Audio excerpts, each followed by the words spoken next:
یہ ہیں بدلو کی نشریات۔ ناظرین، میں ہوں امتیاز عالم اور آپ دیکھ رہے ہیں انگیخت بدلو کی نشریات میں۔ آج ہم نے جائزہ تو لینا ہے عمران خان کی حکومت کے 2 سال کا، لیکن آج ہمارا دل بہت بوجھل ہے۔ ہمارے 2 ساتھی کامریڈ، جمہوریت پسند، وفاقیت پسند، ترقی پسند رہنما جناب حاصل بزنجو کا گزشتہ روز انتقال ہو گیا۔ آج انہیں ان کے آبائی قبرستان میں بلوچستان میں دفن کر دیا گیا۔ وہ سالہ سال تک جمہوریت کے لیے، وفاق کے لیے، انسانی اور عوامی حقوق کے لیے جدوجہد کرتے رہے۔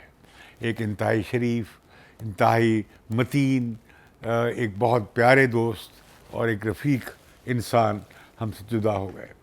میں ان کی مغفرت کی دعا کرتا ہوں اور خراج تحسین پیش کرتا ہوں، خراج عقیدت پیش کرتا ہوں کہ حاصل بزنجو نے پاکستان میں جمہوریت کا علم بلند رکھا، آئین کی حکمرانی کے لیے مسلسل لڑتے رہے اور صوبائی خود مختاری اور وفاقیت کے لیے کام کرتے رہے۔ انہوں نے تنگ نظر قوم پرستی کی بجائے پورے ملک کے مظلوم عوام کو ساتھ ملا کر سماجی تبدیلی کا راستہ اور آئینی راستہ اور پارلیمانی راستہ اختیار کیا۔ ان پر بہت تنقید ہوتی رہی بلوچستان میں، جو شدت پسند تھے کہ یہ کیا کر رہے ہیں، یہ سمجھوتا کر رہے ہیں اور اس راہ سے کچھ نہیں نکلے گا، لیکن وہ اپنے پرامن جدوجہد کے اور آئینی جدوجہد کے اصول پر قائم رہے، بالکل اپنے والد کی طرح، میر غوث بخش بزنجو کی طرح، جو خود ایک بہت بڑے اسٹیٹسمین تھے۔ آج ہی کی خبر لیکن بڑی دلچسپ ہے کہ عتیقہ اوڈو کے خلاف ایک سو موٹو نوٹس لیا گیا تھا چیف جسٹس افتخار چودھری صاحب کی طرف سے ایک شراب برآمدگی کا۔ وہ آج کیس ختم ہو گیا۔ پاکستان میں یہ بڑا دلچسپ سلسلہ ہے کہ شراب کی بوتل سے بالآخر شہد برآمد ہوتا ہے۔ اس پر مزید تبصرے کی کیا کوئی گنجائش نہیں۔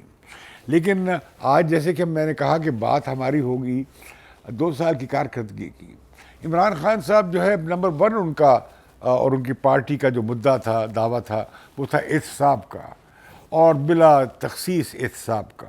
انہوں نے لٹکا دینا تھا ہر کرپ کو، لیکن آج 2 سال گزرنے کے بعد ہم دیکھتے ہیں کہ آج احتساب کے بارے میں سوال اٹھ رہے ہیں اور یہ اعتراض ہو رہا ہے اور یہ اعتراض بڑھتا جا رہا ہے کہ اسے ذاتی اناد اور سیاسی مقاصد کے لیے، وچ ہنٹ کے لیے استعمال کیا جا رہا ہے۔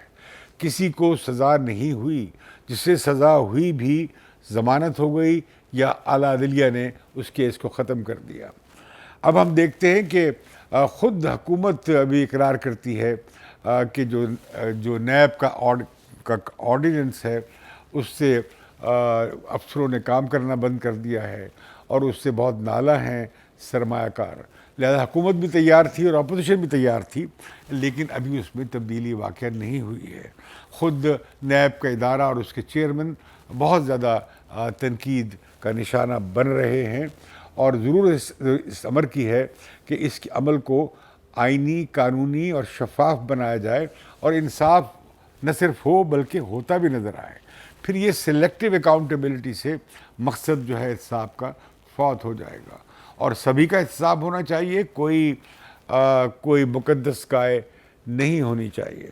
لیکن ہمارے ملک میں ایسا نہیں ہوتا، ہمیشہ سیاستدان ہی زیر عتاب آتے ہیں۔ میں یہ نہیں کہہ رہا کہ سیاستدانوں کا احتساب نہیں ہونا چاہیے، بلکہ میں یہ کہوں گا کہ جن سیاستدانوں کے خلاف مقدمات ہیں وہ پہلے اپنے نام کلیئر کروائیں اور پھر وہ سرگرم حصہ لیں اور اپنی پارٹیوں کو اپنے برڈن سے آزاد کریں۔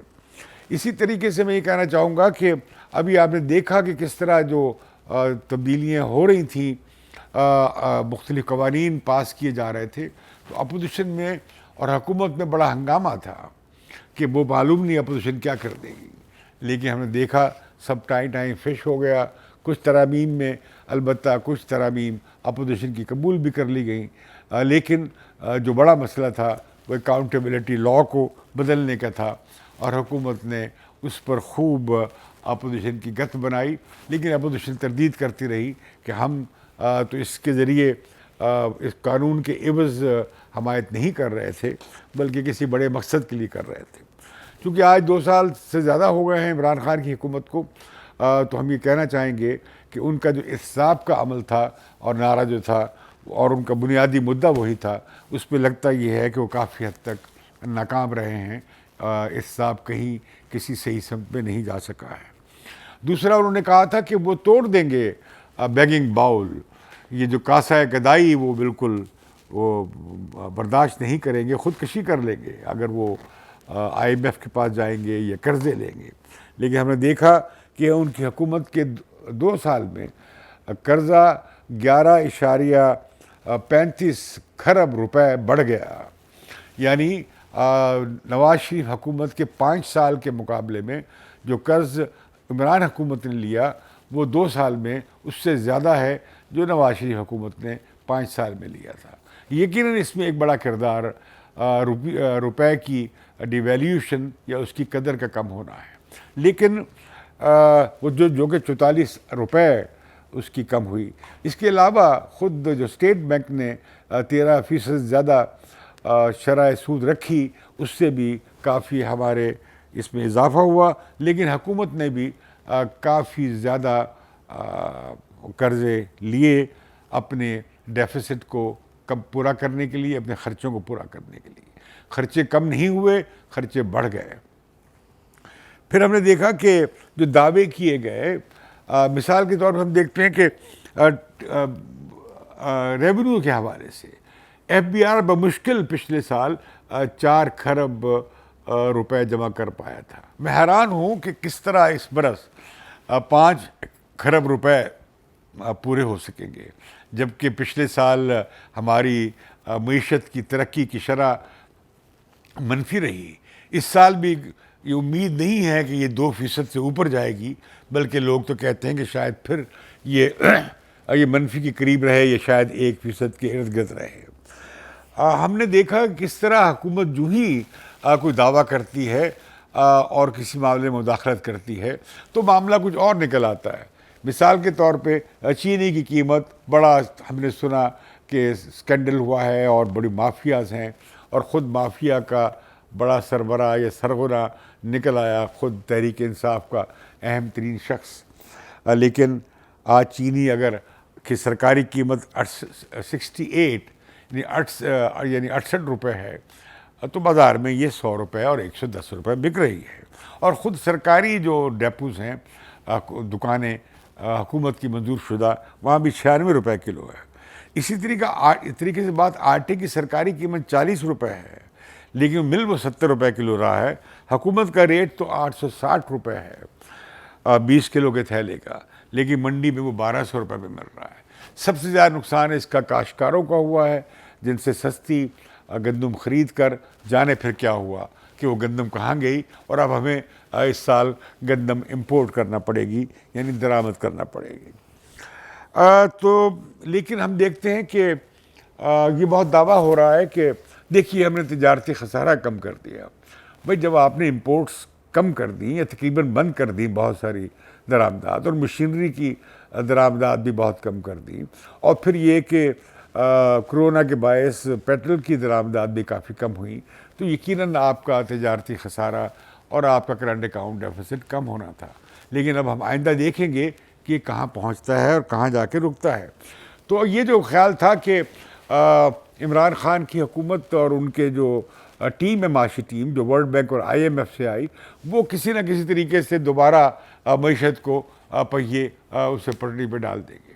لیکن یہ جو آئی ایم ایف کا فارمولہ ہے، جس کے کہ حفیظ شیخ صاحب نمائندہ ہیں یا ہمارے اسٹیٹ بینک کے گورنر، اس سے کوئی معاملہ تھرڈ ورلڈ میں ہم نے دیکھا کہ مالیاتی خسارے اور کرنٹ اکاؤنٹ ڈیفیسٹ کو کنٹرول کرنے کے جو طریقے ہیں، جسے فسکل اکنامکس بھی کہتے ہیں اور جسے مانیٹری پالیسی بھی کہتے ہیں، اس سے معاملہ ٹھیک نہیں ہوئے ہیں دنیا میں.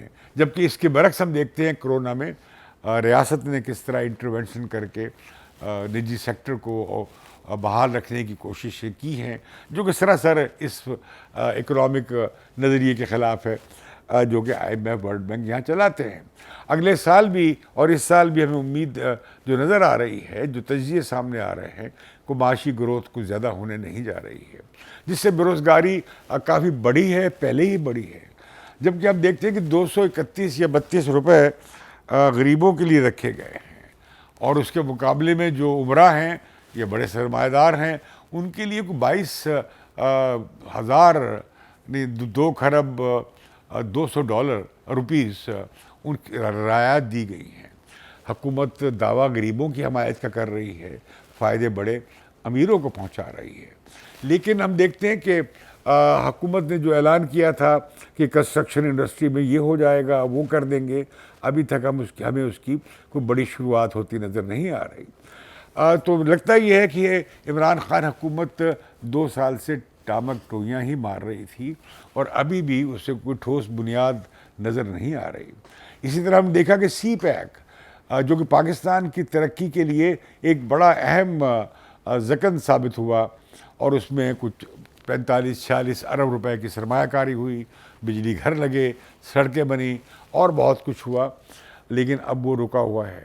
اچھی خبر ابھی آئی ہے بیجنگ سے کہ پاکستان کی تمام سیاسی جماعتوں نے چائنیز کمیونسٹ پارٹی کے ساتھ بیٹھ کر یہ عہد کیا ہے کہ سی پیک پہ ہم سب متفق ہیں، اور سی پیک کو پاکستان کی ترقی کے لیے آگے بڑھایا جائے گا.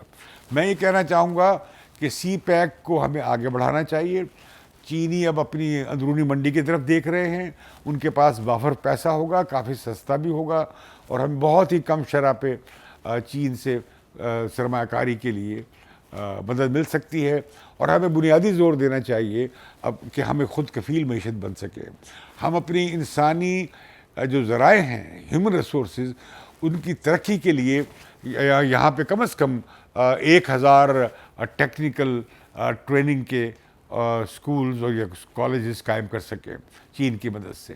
اسی طریقے سے ہم اپنے جو آزاد معاشی علاقے ہیں، صنعتی علاقے ہیں، انہیں ڈیولپ کر سکیں. اسی طرح اپنی زراعت کو ہم ترقی دے سکیں، اور خاص طور پہ دیہات میں کسانوں کے مفاد میں زرعی انقلاب لانے کی کوشش کی جانی چاہیے، اور چینی اس میں ہماری مدد کر سکتے ہیں. یہاں سوال یہ اٹھتا ہے کہ جو چین کی ترقی کا ماڈل جو ہے وہ تو ریاستی ہے، حالانکہ اس میں پرائیویٹ سیکٹر کو کام کرتا ہے اور مارکیٹ میکنزم بھی چلتا ہے، لیکن ریاست ہی ذرائع ایلوکیٹ کرتی ہے. اسی وجہ سے چینیوں کا جو ترقی کا ماڈل ہے اس میں عوامی ترقی جو ہے وہ اس کی سے مرکزی حیثیت حاصل ہے. لیکن لگتا یہ ہے کہ پاکستان میں چین سے مدد تو لی جائے گی اور شراکت داری کی جائے گی، لیکن اس میں مجھے ڈر ہے کہ اس میں عوامی ترقی کا جو پہلو ہے وہ شاید غائب رہے.